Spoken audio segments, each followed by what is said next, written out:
आने वाला जो 15 अगस्त है, ये वीडियो आपको बेरोजगारी से आजादी मिलना शुरू हो जाए। 2020 के विधानसभा चुनाव में तेजस्वी यादव ने कहा था कि पहले कैबिनेट में हम 10 लाख नौकरियां दे देंगे।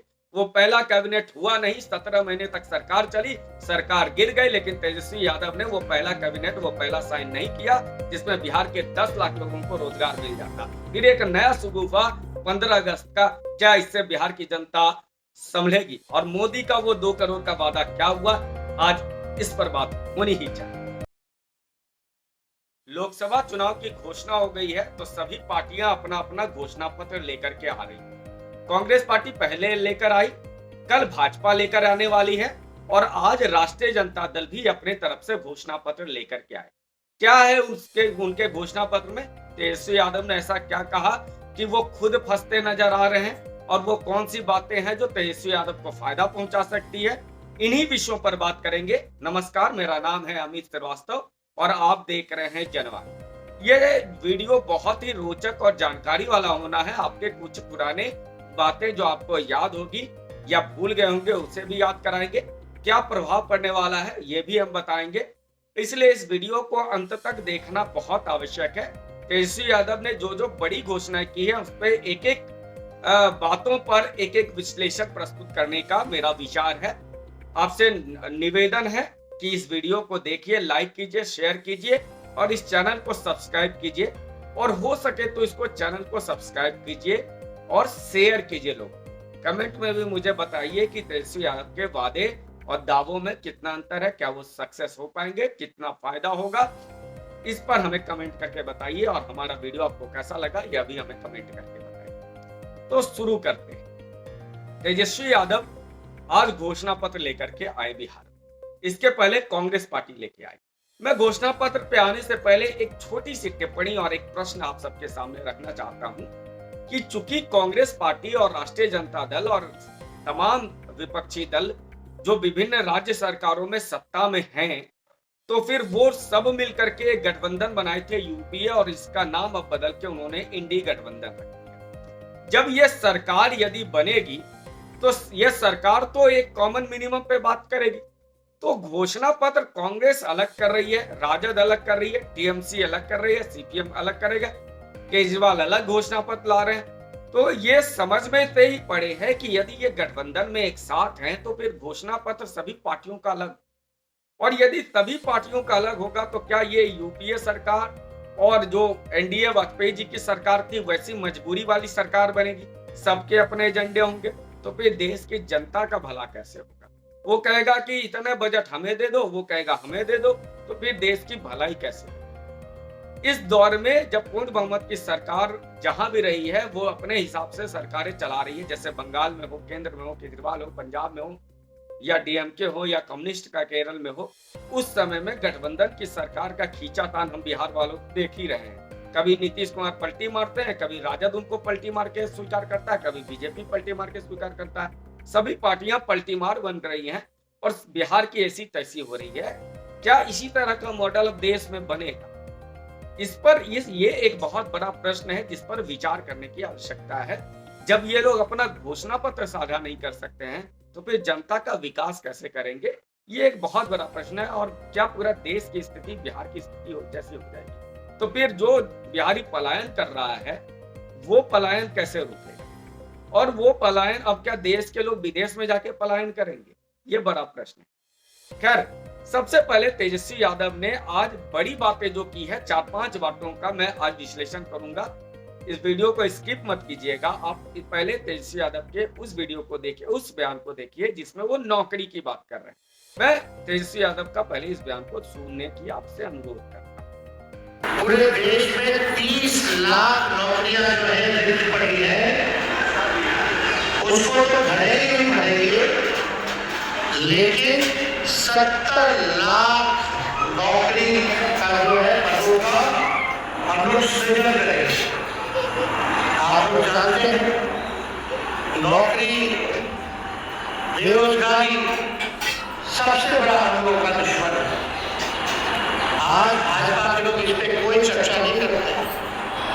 2 करोड़ हर साल उन्होंने नौकरी का वादा किया, लेकिन हम लोग सच्चे लोग जो कहते हैं वो करके दिखाते हैं।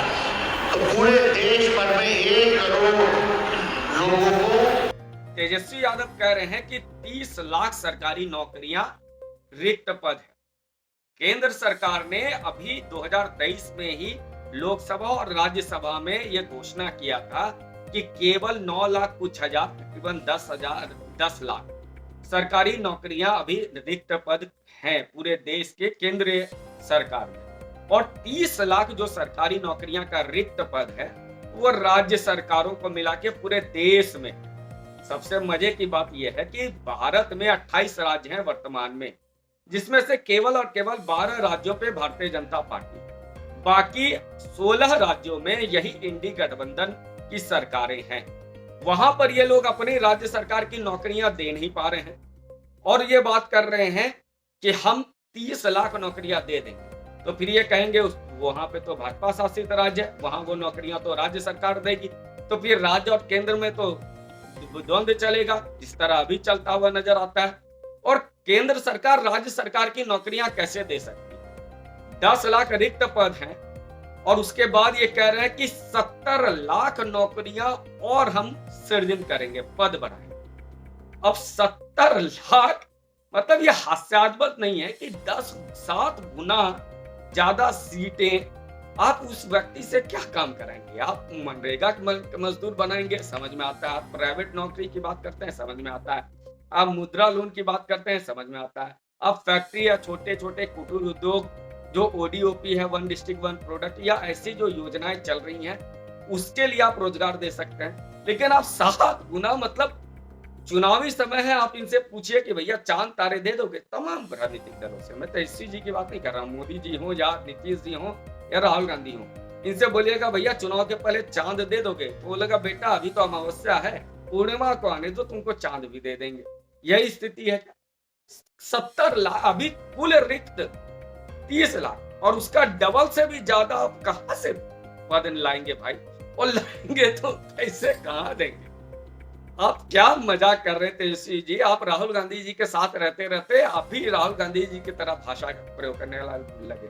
तब क्या बहुत परिपक्व नेता के रूप में मैं आपको देखता हूँ। जिस दिन आपने विधानसभा में तेजस्वी यादव जी ने जो भाषण दिया था जब नीतीश कुमार अलग हुए, तो वो उस भाषण को मैंने खुद भी शेयर किया था। बहुत लाजवाब भाषण था, इतना अच्छा वक्ता है, फिर ऐसा बड़ा बवंडर कैसे कर सकते हैं? और अभी ये कह रहे हैं कि 30 लाख रिक्त पद है। तो अपने इंडिया अलायंस के जब गठबंधन में जाते हैं तो ये जो तमाम जो राजनीतिक दल का जिनकी सरकारें हैं, जैसे बंगाल में ममता जी की है, दिल्ली में केजरीवाल की है, सब जगह तो नौकरियां नहीं आ रही हैं, 20 लाख नौकरियां खाली हैं। तो इन लोगों को कह दीजिए ना नौकरियां दे देने के लिए, तो 20 लाख तो ऐसे ही कम हो जाता।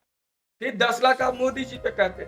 वैसे यूपीए की सरकार से ज्यादा तो एनडीए भाजपा की मोदी की सरकार ने दिया है नौकरियां, ये तो रिकॉर्ड में है। वो 7.5 पौने 8 तक फंसे हुए थे, ये 9.5 तक के आसपास पहुंचे। तो फिर आप कैसे बातें कर रहे हैं? चलिए इनका दूसरा दावा जो है उस पर सुनते हैं कि 500 रुपए में गैस सिलेंडर का भाव जो है कर दिया जाए। आज जो है 1200-1500 मिल रहा है। अगर हम लोगों की सरकार बनेगी तो इसको महंगाई जो चरम सीमा पर है, महंगाई को कम करने के 500 रुपए में गैस सिलेंडर जो है उस चीज को हम लोग कर देंगे। 500 रुपए में गैस सिलेंडर देने की बात कर रहे थे। याद कीजिए राजस्थान की सरकार में जब बनी थी वहां घोषणा हुआ था, उसी तरह हिमाचल में भी घोषणा हुआ था, कर्नाटक में भी घोषणा हुआ था। हिमाचल में 500 रुपए में सिलेंडर दे पाए क्या? नहीं। कर्नाटक में दे पाए क्या? नहीं। तो फिर आप कहां से दे पाए? और अभी 22 मार्च से पहले, 28 तारीख से पहले, यही 1-1.5 महीने पहले ही तो बिहार में आपकी सरकार थी। तो फिर आपने क्यों नहीं 500 रुपए में उस समय दे दिया? दिल्ली में, उत्तर प्रदेश में सब जगह 800 रुपए का सिलेंडर आ रहा है, बिहार में 900 रुपए का सिलेंडर आ रहा है। तो कि वैट लगता है। कुछ दिनों पहले तक 1000 रुपए था, जो 200 रुपए केंद्र सरकार ने माफ किया, वन तो कम हुआ है। गैस सिलेंडर पे, पेट्रोल डीजल पे राज्य सरकारों का वैट है। सबसे बड़ा हिस्सा जो तकरीबन 40% तक का हिस्सा है वो राज्य सरकारों के पास जा रहा है। तो अपना वैट कम करके तो राज्य सरकारें कम कर सकती हैं। तो फिर ये जितने इंडिया अलायंस वाले हैं वो उन्होंने क्यों नहीं कम करके बता दिया? अभी जहां जहां इनकी 16 राज्यों में इनकी सरकारें हैं तो ये कह देते कि भैया हम तो गैस सिलेंडर 500 रुपए में कर देंगे, जनवरी में कर देते, नहीं 17 महीने में आप कर दिए होते तो ज्यादा अच्छा होता। और सबसे मजे की तेजस्वी यादव कह रहे हैं कि 15 अगस्त से नौकरियां देने की शुरुआत हो जाएगी। पहले इस वीडियो को देखिए, फिर आगे की बात करते हैं। रक्षाबंधन है, गरीब परिवार की बहनों को हम लोग प्रत्येक एक वर्ष में 1 लाख रुपए का सहायता हम लोग देने का काम करेंगे। जो रक्षाबंधन आएगा उसी दिन से हमारी बहनों को जो गरीब परिवार में है हर एक साल 1 लाख रुपए का हम लोग जो है सहायता देंगे। पेंशन योजना ओपीएस को हम लोग लागू करेंगे। महत्वपूर्ण बिहार को विशेष राज्य का दर्जा हम लोग दिलाएंगे।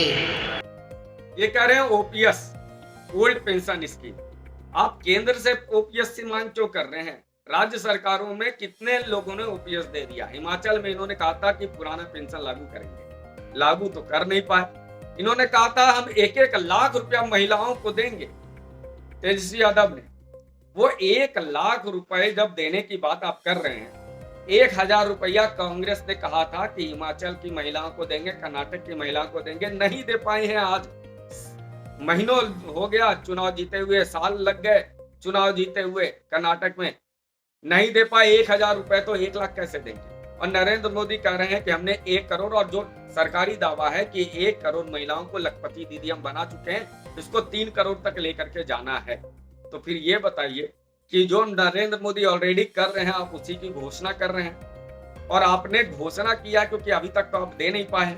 क्या कीजिए, राजीव गांधी कहते थे 1 रुपया हम देश से भेजते हैं तो 15 पैसे मिलते हैं लोगों को, क्योंकि उसके बीच में मेरा कट, इसका कट, उसका कट हो जाता है। और आज राहुल गांधी और तेजस्वी यादव कह रहे हैं खटाखट खटाखट खटाखट पैसा पहुंच जाएगा। अरे ये तब पहुंचेगा जब नरेंद्र मोदी ने जनधन अकाउंट खोल दिया है। इस तरह से तो आप भाजपा को ही मजबूत कर रहे हैं। आपकी तो सदी हुई नीति होनी चाहिए था ताकि भाजपा गिर सके, लेकिन आप तो भाजपा को फुल टॉस दे रहे हैं। और भाजपा इस पर आक्रामक बातें भी करेंगी। दूसरा, स्पेशल स्टेटस।